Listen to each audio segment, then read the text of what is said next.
All right, welcome. Welcome to another episode of the Aquarium Insider Podcast with your host. My name is Dan Connor, and today got a pretty cool topic I wanted to talk about.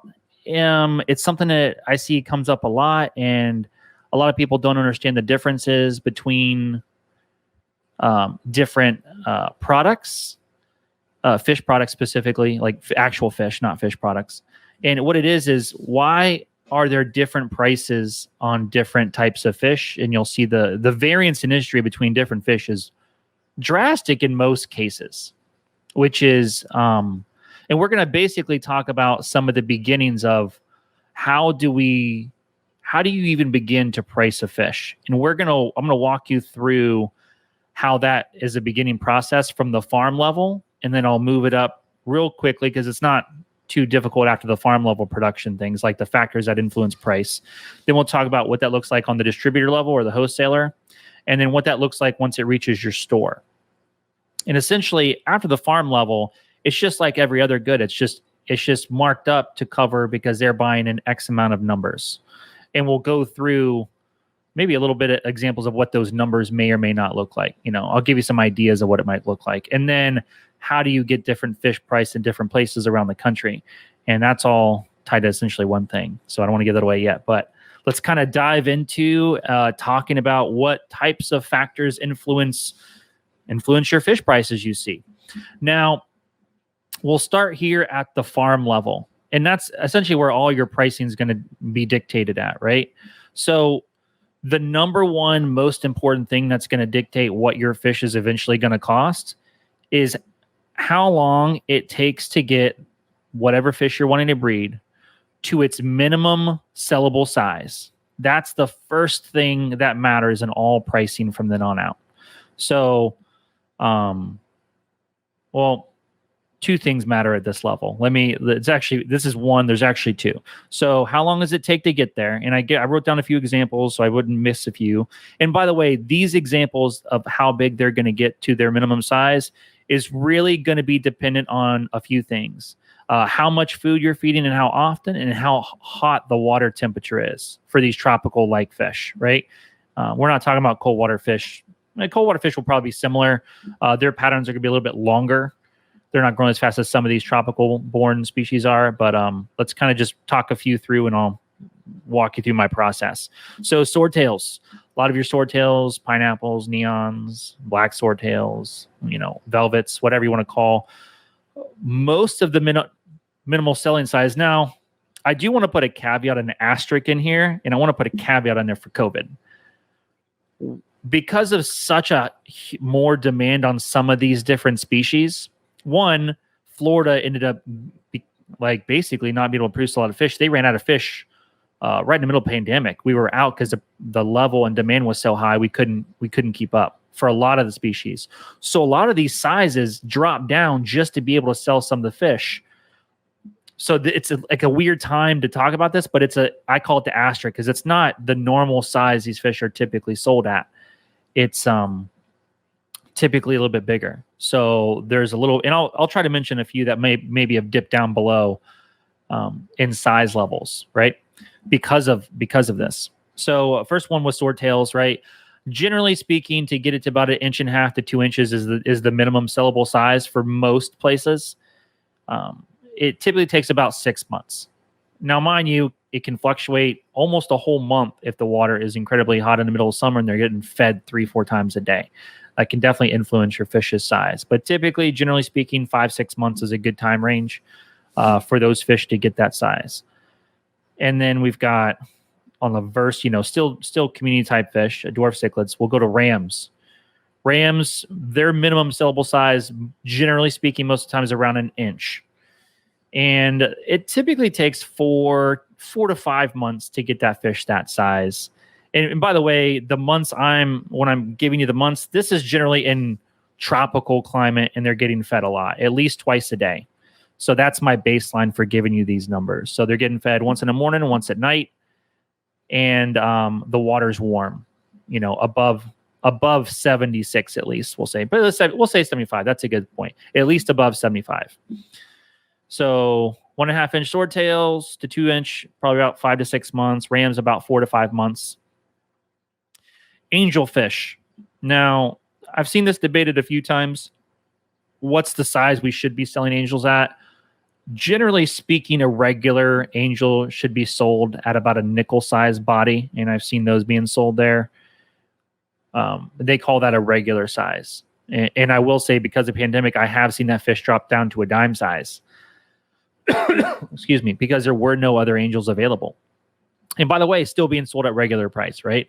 Because demand was there. There was no other fish available. It was either this or nothing. So there's that. And then as it moves up in size, obviously price will and time will, is right. So nickel size being the minimum sellable size. I'll talk about larger fish here in just a few. Pearl gouramis, mostly 5 months or so is good median for getting those pearl gouramis up to about 2 inches, right? 2-inch sellable size for pearls, about 5 months. Platies, most of your platies are probably going to be about 1.25 inches, 1.5 inches as their sellable size now. I'd say it used to be a big 1.5 inches, a good size fish, and now I think it's probably dropped down to 1.25 inches as a minimum for a lot of those fish. And it takes maybe 4 months or so for that fish. Rainbow fish, different rainbows. And I'm talking, by the way, I'm going to preface this as being I call them the larger rainbow species. I'm excluding like the signifers. I'll exclude the dwarfs out of this, and some like the threadfin, some of the smaller species. I'm mostly talking about like your yellows, turquoise, bosemani, millenniums, stuff like that, right? Generally, the selling size for those is about 2 inches minimum. That's a good minimum sellable size. I think it takes about, what I wrote down, about 6 months or so to get them to that size. So that's about the time frame for that fish. Now, from there, and we'll just use those fish as a few examples, right? As those fish get bigger, they'll obviously command more money. As you get them up different sizes, you can typically sell them for more money. And I'll use some more extreme examples in this case, right? So you start getting, a 2-inch African cichlid, right? That's going to be a much different, like a 2-inch peacock, like a 2-inch OB. That's a much different price point than, let's say, a 4 to 5-inch colored up male, right? But how long does it take to get fish that size? Or why are the fish being bred for that size? And this is a question I like to ask people, because it's not that way in every species. Are fish being bred to be sold at a larger size, or are they basically extras that didn't get sold off previously? And that really relates to demand of the fish. I would definitely say Africans are being sold at larger sizes. That's definitely an easy one. People want the larger, more colorful fish. They want it now, and they will pay the money for that larger fish. It's just the way it is.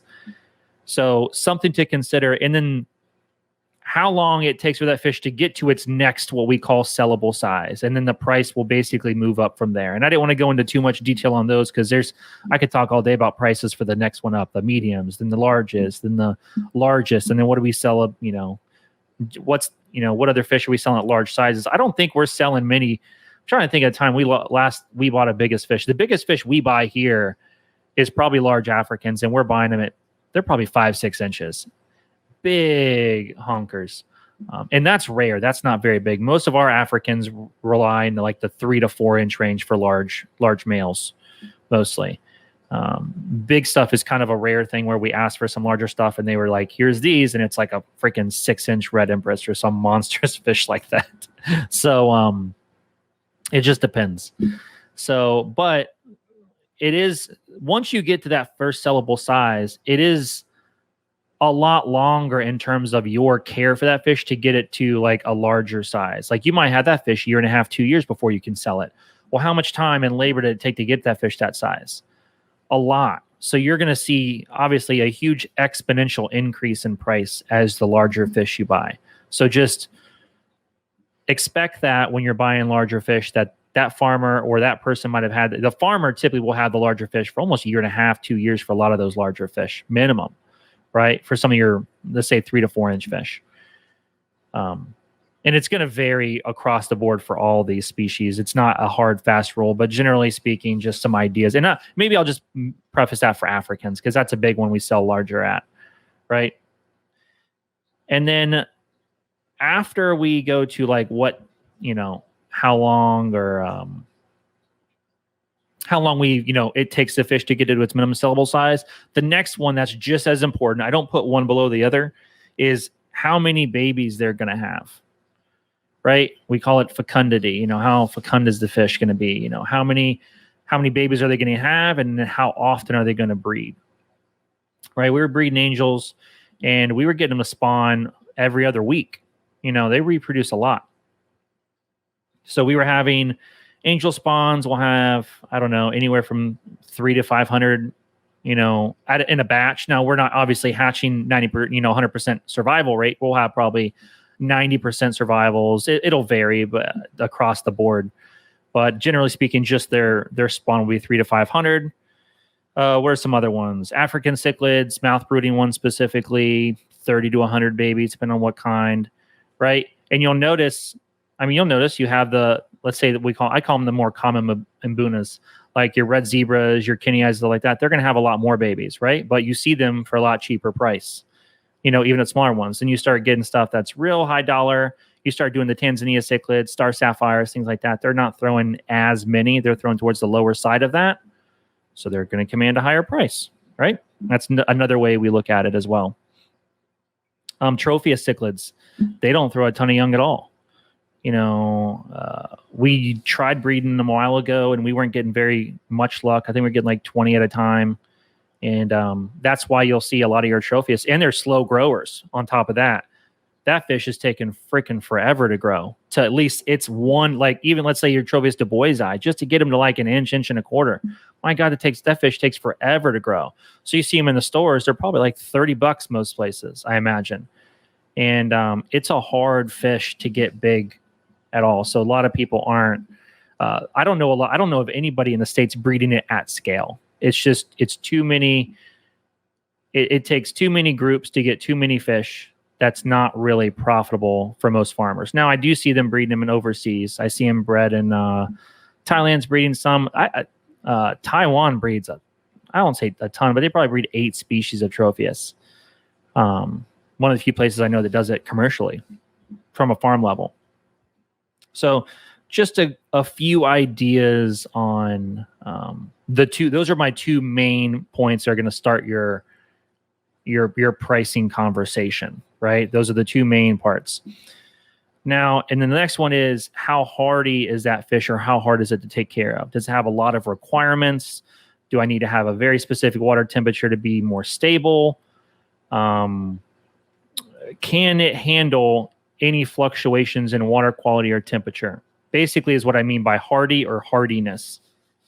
Kind of give you that example. So we'll go with another one from a hardiness level. Angelfish. I'd say generally speaking, angels have been pretty hardy. Now they're not going to handle a lot of your temperature fluctuations. If it's fluctuating more than 5-8 degrees at a time, it's going to stress them out a little bit. So maybe not the best, right? But they also produce a lot of babies. So you got to balance that out. African cichlids being really durable fish. For most of the time, they can handle some cold and some fluctuations. They're not handling, freezing temps or below 60 a lot of times. But I've had them in vats where a heater went out over a weekend, and it actually dropped into the 30s for 2 days. And I didn't lose, but maybe 4 or 5. And it was because our propane heater went out at the same exact time, and it was a computer control board that controlled it. And I couldn't get that part. Couldn't call nobody up on the weekend, didn't have any extras. And I couldn't get it till Tuesday. It was like almost 4 days of cold, and I lost maybe a handful of Africans. So something to consider. And then obviously your cold water fish, like your mountain minnows and stuff like that, your koi, they're not having any sort of these sort of issues. They're super hardy, mostly durable for that sort of thing, right? So that's kind of what I mean by hardiness level. And then as we get into this, another one, which it's still a big factor, but a lot of your fish that are produced are there's a very big protocol behind raising different fish, right? And the next one obviously is your cost of feed and labor. So some fish you can basically feed them brine shrimp to get them a certain size, and you put them, boom, right on a commercial diet. They're eating some sort of crumble food, some sort of meal. Then we're moving them up to flake or a pellet, and then we're putting them out there and we're feeding them twice a day to get them big as fast as we can, essentially, right? You want to raise them. The shorter time you can turn them over, the more, the more you can turn over in a year, the better your sales are going to be, right? Essentially what it is. You're basically a race against the clock of how many you can produce. And then some fish aren't like that.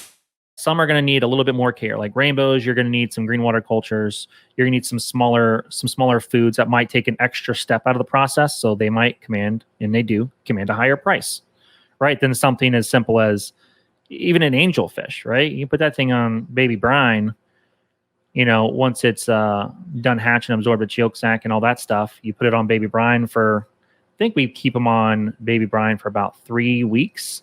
And then we put them in our grow out greenhouse and we put them on a commercialized crumble diet, essentially. Not really crumble, it's more of a meal type diet. And that's what we feed them twice a day.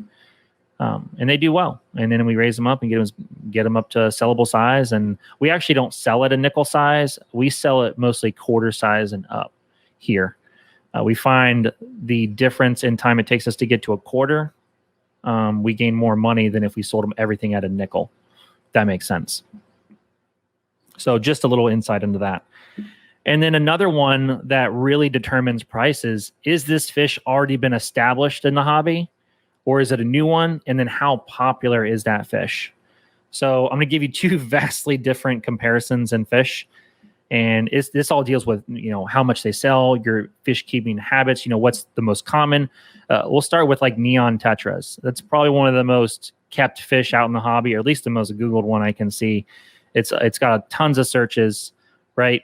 It's something people want to keep in their community tank. They want to do a little school. They're very popular, very common.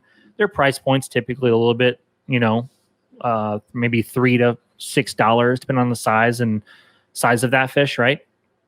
Then compare that to, on the opposite side of the scale, something that's like a rare, like a Central American cichlid. Like we brought in some Criboreros longimanus, or what they call the rose breast cichlid, I think is the common name.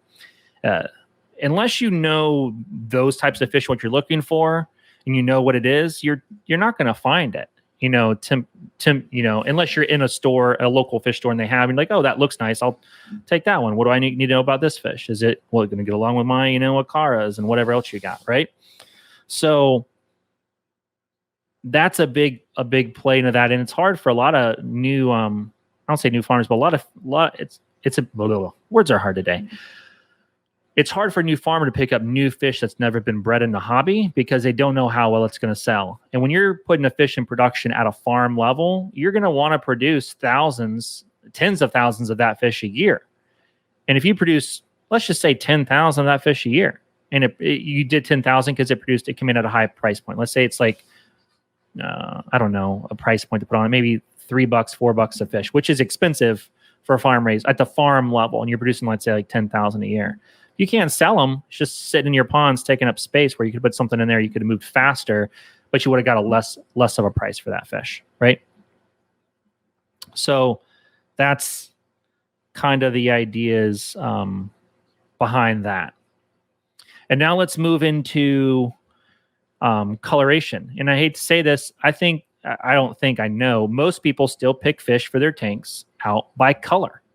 They want the different colors in their tank, which is fine. There's no issue with that at all. I'm just saying color is what attracts the eye. It's what a lot of people are picking for their tank. Now, it's not everybody. Some people like different types of biotopes and different types of tanks, and I totally get that, right? But color definitely matters in price, or coloration patterns, right?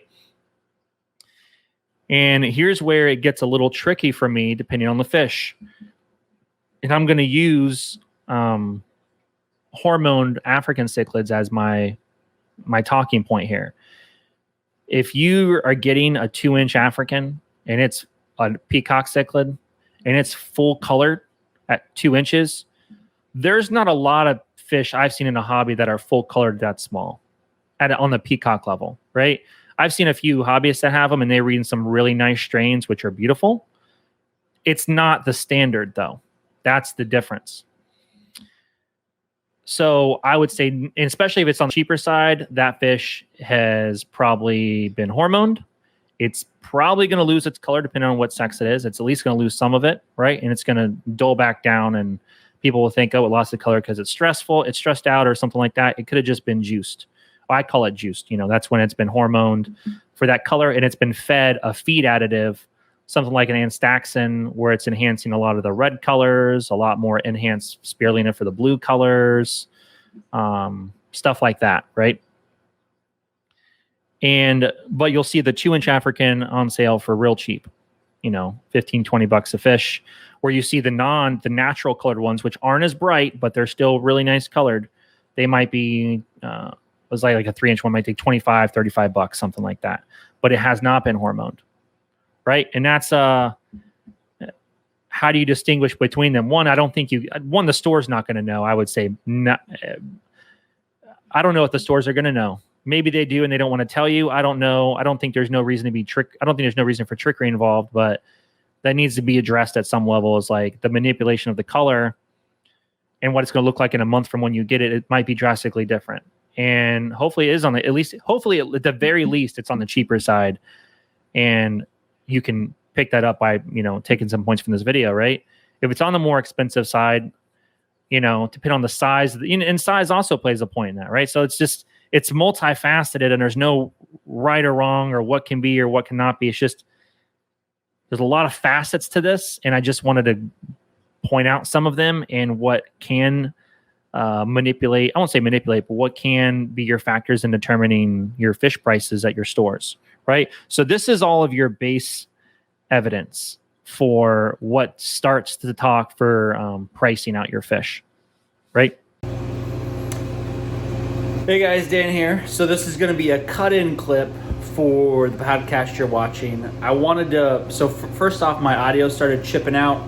Not really sure why, but I wanted to cut in this piece here to add some clarification to one of the pieces. And the piece is on the retail side of fish. So we were just moving from the wholesaler to the retail store, and then how the retail stores will price your fish. And what I mentioned that is your retail fish will be priced at typically anywhere from, I've seen it from a 1.5 times to a 3x markup on your fish from whatever they bought it from the wholesaler is. And the reason you see the variance in that is a wide range of, one, a lot of that's gonna change based on the availability of the fish. Two, another thing that's gonna fluctuate in the price markup of that is how hardy that fish is, right? Obviously market demand affects it a lot and impacts it a lot, right? But if that fish isn't super hardy and that fish store is losing that fish a lot, that could drive up the price some, because they have to wait to compensate for their losses somehow, because they aren't able to manage that fish for whatever reason. That fish just might not match your parameters. It might be a really sensitive fish and hard for anybody to manage, right? This isn't a downplay to the store not understanding it, because there are several species out there that are very hard for any store to manage, ours included. We can plan our best as we can, and we deal with what we know how, right? And then we move forward with as best we know how. So sometimes your markup could vary that depending on the fish. Now, there's not many species I don't think that's on, but that could be some of the markup you're seeing in some of the fish. And then also, one of the biggest draws we've seen this year that your markup's happening is really high demand, and those fish are not available. And I'll give an example of the clown loaches. A lot of your clown loaches come wild caught out of Indonesia. And I don't know the exact issue, but I know there was an issue getting them in outside of flights being canceled a lot because of COVID. They just weren't available. And if they were available, they were almost double in, like everything else we've seen, they've been very high in price. So we just brought some in. I think our first clown loaches we got landed this last month, and they were still very high priced, but they were at least competitive enough we could bring them in and at least try to make some money on them, right? So that's just an example of a really high demand fish with not a lot of volume moving at the moment, because there wasn't a ton. So just an example of that type of fish. So from the retailer to when they sell it to you, 1.5 times to 1.5 times, by the way, what kind of fish is that? That could be a lot of your larger fish where it's really hard to even double your money on, because fish that might not be sought after very much. You know, you're hiring your larger, more common, let's say South Americans or Centrals, right? Some more common fish probably aren't going to get marked up super high. And it might be a specialty item where not a lot of people can even take that fish, right? So you're not making a ton of money on those fish. But it might have been for somebody in a special case. They hopefully doubled their money on it, right? Because that's the plan of most stores. You need to double your money in order to stay and survive in this business. And most of the time, you need to make a little bit more to cover your extra labor costs. So just wanted to cut that clip in there real quick. And as I'm editing it, you'll see I'm editing it now. But just an idea on the pricing for retail. And I'll dive into it here quickly after that. A little bit of what we talked about, in case you missed anything. You want some, the footnotes. So the farm level will start the dictation process of the price depending on how many babies they have and how long it takes for them to get to a sellable size. The faster, the cheaper the fish, the longer, the more expensive the fish. After that, we'll deal with, how hard it is to take care of that fish, right? Are they a hardy fish? Are they a real sensitive fish? Do I need to be more worried about them dealing with fluctuation in water temperatures and water quality parameters, right? And then do they need to have different types of foods? Can I put them on a commercialized diet faster than others, right? Are they needing different types of live foods? Am I having a green water culture for these? Am I doing just brine shrimp? What is it, right? And then once we've gotten through that and we've raised the fish, the farmer will then sell them. And to just simplify things for this specific video, they'll sell them to a wholesaler, which will then, the wholesaler will try to double their money from that level, right? And then the retailer will mark them up about 3 times. And I'll mention this again. And if you want to discuss this, I'm glad to discuss this. But a retailer will typically mark their fish up 3 times. Maybe on some really big fish, it's 2.5 times. And I think that markup is a minimum. And it's because it should be taking you a lot more time and labor and maintenance and just pure husbandry on maintaining these fish in a correct way. And that needs to be said, right? And not always. And if people are doing things cheaper, having done this for 20 years or so, longer than that, most of my life, it's not sustainable long term. And maybe that's a debate we want to have. Maybe it is. Well, let's talk debate. Let me know what you think. Let me know your thoughts on the video. If you liked it, let me know. Let me know if you got questions on why we price different types of fish I did not mention in the video. I can typically give an answer on most fish. And by the way, I did mention these are mostly on farm-raised fish as well. I didn't go over wild-caught. Maybe I'll talk about wild-caught pricing differently because it's a little bit different on how that pricing structure works. So anyway, let me show that. Hope you liked the video. Let me know what you think. And I'll see you guys next time on our next podcast. All right. Take care.